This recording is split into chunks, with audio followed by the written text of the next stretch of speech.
तो ये आ गया हमारा अध्याय नंबर 4 और उसका ये श्लोक नंबर 34। यह अध्याय नंबर 4 है, गीता जी का आपके सामने है, और इसका इस श्लोक नंबर 34। क्या कह रहे हैं भगवान कि उस एक परमेश्वर की जो मैंने तेरे को बात बताई है ना, कि वो एक ही परमात्मा, एक ही परमेश्वर है, उसी की शरण में जाने से तेरे को ये परम शांति मिलेगी। नहीं तो हमेशा तू लफड़ों में रहेगा, तू दुखों में रहेगा, कभी भी तू शांति को प्राप्त नहीं कर सकता। आज इंसान है, फिर तू कल को सूअर बनेगा, तू गधा बनेगा, बैल बनेगा, कभी तुझे शांति नहीं होगी।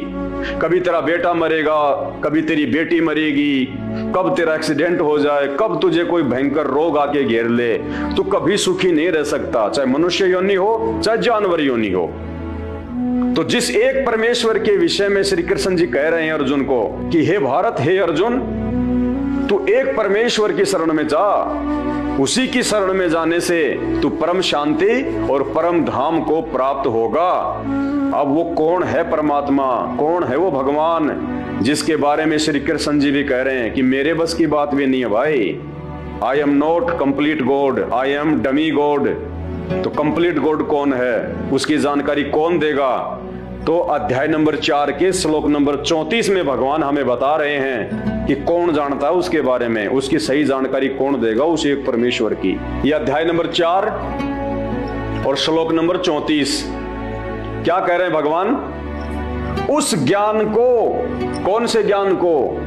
उस भगवान के विषय में, उस ज्ञान को कि वो एक परमात्मा कौन है, उस ज्ञान को तू तत्वदर्शी ज्ञानियों के पास जाकर समझ। क्या कह रहे हैं भगवान कि हे अर्जुन, उस ज्ञान को जो एक परमात्मा की जानकारी बताएगा, वास्तव में कौन से भगवान की भक्ति करनी चाहिए, सबसे बड़ा देव कौन है जिसकी पूजा 33 करोड़ देवी देवता भी करते हैं, वो एक परमात्मा, एक परमेश्वर कौन है, उसकी जानकारी तुझे कौन देगा? उस ज्ञान को तू तत्वदर्शी ज्ञानियों के पास जाकर समझ। हे अर्जुन, वो ज्ञान मुझे नहीं है। भगवान कह रहे हैं गीता का ज्ञान देते समय कि अर्जुन, वो ज्ञान मुझे भी नहीं है। अगर श्री कृष्ण जी के पास में वो ज्ञान होता तो श्री कृष्ण जी अर्जुन को ये बात कभी नहीं कहते कि उस ज्ञान को समझने के लिए तू तत्वदर्शी ज्ञानियों के पास जाकर समझ। यानी श्री कृष्ण जी को भी उस एक परमात्मा की जानकारी नहीं है। श्री कृष्ण जी ने ऑप्शन दे दिया अर्जुन को कि अगर तुझे उस एक परमात्मा के बारे में जानना है, जिसकी पूजा, जिसकी भक्ति करने से हमारा जन्म मरण का रोग समाप्त होगा और हम सदा सदा के लिए उस परम धाम को प्राप्त हो जाएंगे, उसकी जानकारी कौन देगा? तत्वदर्शी संत। उस ज्ञान को तू तत्वदर्शी ज्ञानियों के पास जाकर समझ।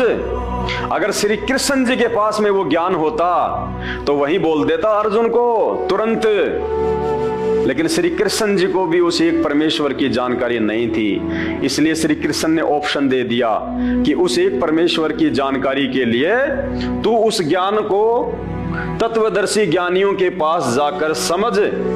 उनको भली भांति दंडवत प्रणाम करने से, उनकी सेवा करने से और कपट छोड़कर सरलता पूर्वक प्रश्न करने से वे परमात्म तत्व को भली भांति जानने वाले ज्ञानी महात्मा तुझे उस तत्व ज्ञान का उपदेश करेंगे। यानी हे अर्जुन, यदि तुझे उस एक परमात्मा की जानकारी प्राप्त करनी है कि सबसे बड़ा भगवान कौन है, वो एक अल्लाह कौन है, जिसने ये पूरी दुनिया बनाई है, सृष्टि बनाई है, हमको भी बनाया है, आपको भी बनाया है, ब्रह्मा विष्णु महेश को भी बनाया है, दुर्गा को भी उसी ने पैदा किया है, ये चांद तारे सूरज धरती आकाश पाताल जीव जंतु सब उसी ने बनाए हैं। अगर तुझे उस एक परमेश्वर की जानकारी चाहिए तो तू किसी उस ज्ञान को तू तत्वदर्शी ज्ञानियों के पास जाकर समझ, उनको भली भांति दंडवत प्रणाम करने से, उनकी सेवा करने से और कपट छोड़कर सरलता पूर्वक प्रश्न करने से वे कौन? वो तत्वदर्शी संत परमात्म तत्व को भली भांति जानने वाले ज्ञानी महात्मा तुझे उस तत्व ज्ञान का उपदेश करेंगे। और भाइयों और बहनों, वो तत्वदर्शी संत जिसके विषय में गीता जी में श्री कृष्ण जी कह रहे हैं, वो तत्वदर्शी संत आज इस धरती पे प्रकट है। ये आप और हमारा सौभाग्य है, ये गोल्डन चांस है यहां से निकलने का, 84 लाख योनियों से बाहर निकलने का, सदा सदा के लिए उस परम शांति और उस परम धाम को प्राप्त करने का।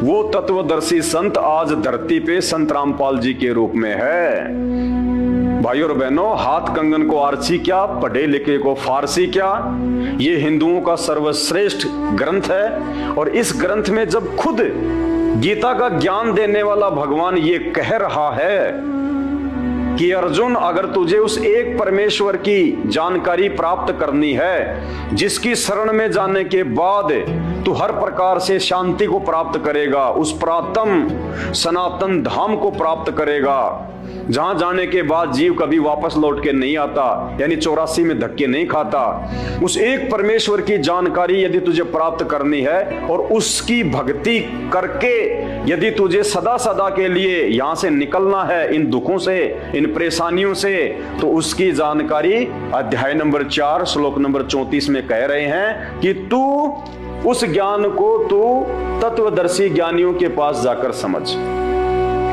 और वो तत्वदर्शी संत, वो तत्वदर्शी ज्ञानी जो आज उस एक परमेश्वर की जानकारी बता रहा है सन 1994 से, इस धरती पर एकमात्र वो तत्वदर्शी संत, वो ज्ञानी महात्मा संत रामपाल जी हैं। ये स्वयं ही वो परमेश्वर है और स्वयं ही ये तत्वदर्शी संत की भूमिका निभा रहे हैं। अब इससे ज्यादा खुल्लम खुल्ला और भगवान क्या बताएंगे? ये बात आज 5000 साल से ऊपर हो गया गीता जी को लिखे हुए, हमारे इन नकली और पाखंडी धर्म गुरुओं ने आज तक नहीं बताई। ये बात भी उस तत्वदर्शी संत ने ही आके बताई।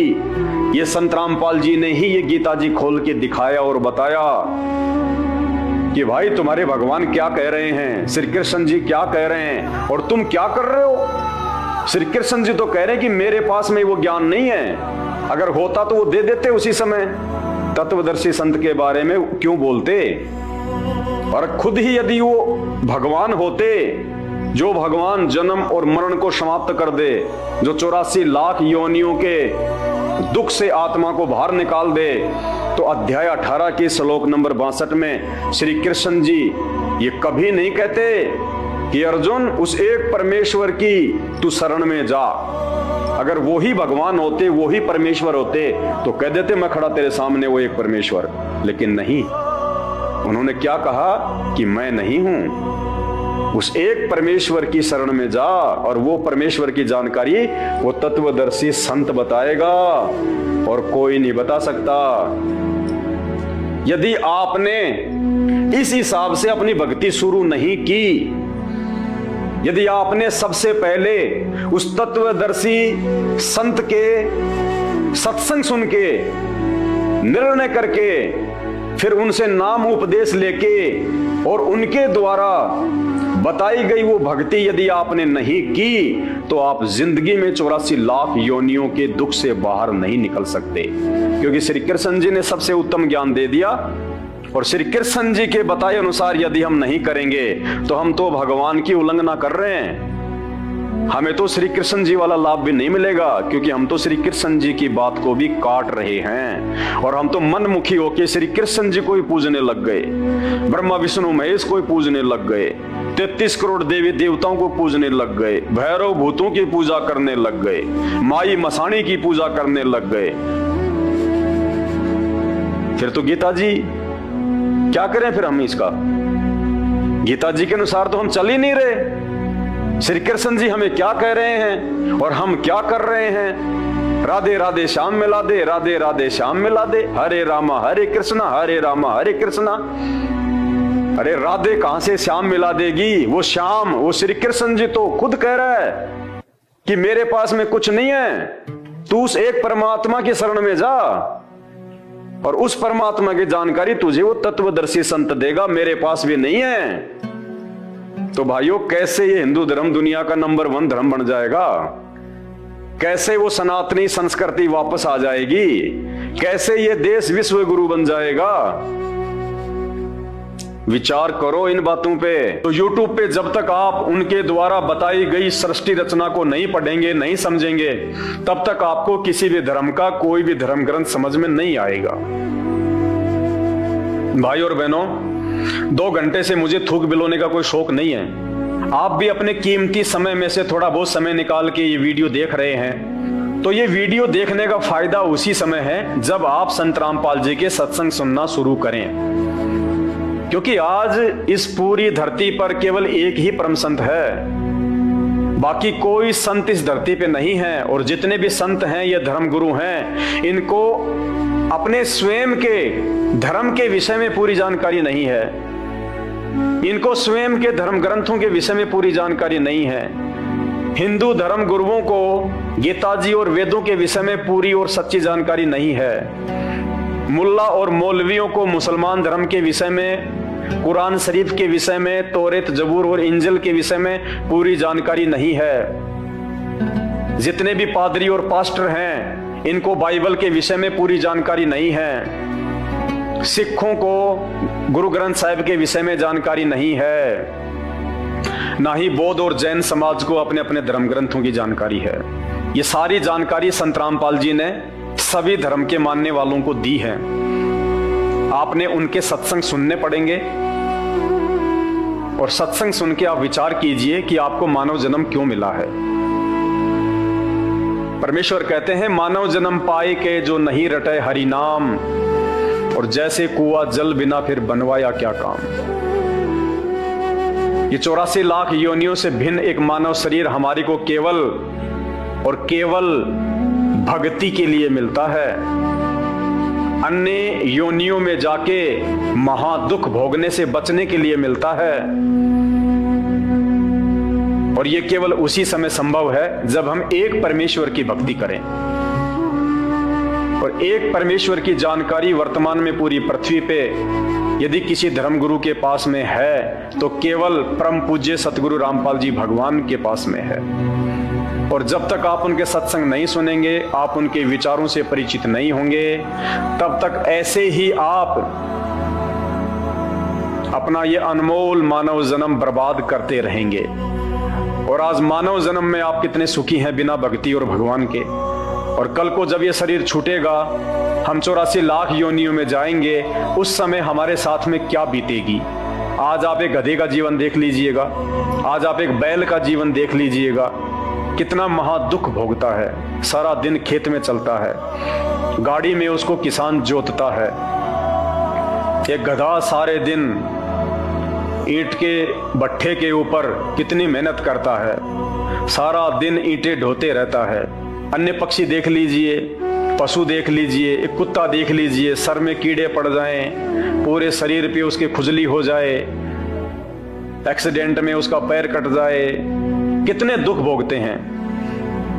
आप और हमारे ऊपर तो छोटी मोटी कोई भी आपत्ति आती है, हम तो तुरंत अपने किसी रिश्तेदार को बता दें, कहीं से सहायता प्राप्त कर लें, मेडिकल प्राप्त कर लें, हॉस्पिटल में चले जाएं। भूख लग रही है तो खाना खा लें, कहीं भी 56 प्रकार के भोजन बना के खा लें। और कल को जब भक्ति सही नहीं करेंगे, और ये तो विधान है परमात्मा का, ये मोटे मोटे ग्रंथ भगवान ने कोई ऐसे थोड़े ना लिखवाए, मजाक में थोड़े लिखवाए। चारों वेद और ये गीता जी, ये पुराण, इनमें भक्ति और भगवान के विषय में जानकारी है। इस मानव शरीर से हमें क्या करना चाहिए उसकी जानकारी है। और यदि हमने वो कार्य नहीं किया, संत रामपाल जी की शरण में आके एकमात्र पूरे विश्व में उस तत्वदर्शी संत की शरण प्राप्त करके यदि हमने एक परमात्मा की भक्ति नहीं की, तो अगला जन्म 84 लाख योनियों का। फिर हमें ना कोई सत्संग के विषय में बताएगा, ना कोई समझाएगा, ना हम समझने के लायक रहेंगे। कहते माता पिता मिल जाएंगे लख 84 माही, सतगुरु की सेवा और भक्ति ये फेर मिलन की नाही। आज अनजाने में लोग कहते हैं माता पिता ही हमारे गुरु हैं, माता पिता ही हमारे गुरु हैं। बहुत अच्छी बात है, वो भी गुरु हैं, उन्होंने भी आपको जीवन जीना सिखाया है, बचपन में आपको शिक्षाएं दी हैं। लेकिन बिना आध्यात्मिक गुरु के वो माता पिता भी मरने के बाद 84 लाख योनियों में जाएंगे, आप भी 84 लाख योनियों में जाएंगे। वहां पे ना आपको मां बचाएगी, ना आपको वो पिता बचाएगा। तो ये परम पिता परमात्मा इस धरती पे प्रकट है, सबका पिता है, सबकी मां है। ये हमें सत्य आध्यात्मिक ज्ञान देके 84 लाख योनियों से भी बचाएंगे। और इस शरीर में रहते सहते यदि हमारे ऊपर कोई संकट आना होगा, कोई परेशानी या कोई दुख आना होगा, हमारे कोई प्रारब्ध का, हमारे कोई पूर्व जन्मों के कुकर्मों का, उसको भी संत रामपाल जी अपनी भक्ति से काटने में समर्थ हैं। आपके ऊपर वो कष्ट नहीं आने देंगे यदि आप उनके मर्यादा में रह के भक्ति करेंगे। तो मेरी केवल आपसे विनती है, आपसे प्रार्थना है, मैं आपको केवल समझा ही सकता हूं, बता ही सकता हूं, जानकारी ही दे सकता हूं। बाकी प्यास आपको होनी चाहिए, भूख आपको होनी चाहिए, तभी आप उस चीज को प्राप्त जो है वो कर पाएंगे। तो आज के वीडियो में केवल इतना ही। आगे फिर परमपिता परमेश्वर के आशीर्वाद से आप सभी भाई बहनों के मार्गदर्शन के लिए वीडियो आते रहेंगे। अभी तक यदि आपने हमारे Facebook page Pawan Das is live को फॉलो नहीं किया है तो आप जी फॉलो करें, वीडियो को शेयर करें, ताकि यह जानकारी अन्य भगत भाई बहनों तक भी पहुंचे जो अभी उन अज्ञानी और नकली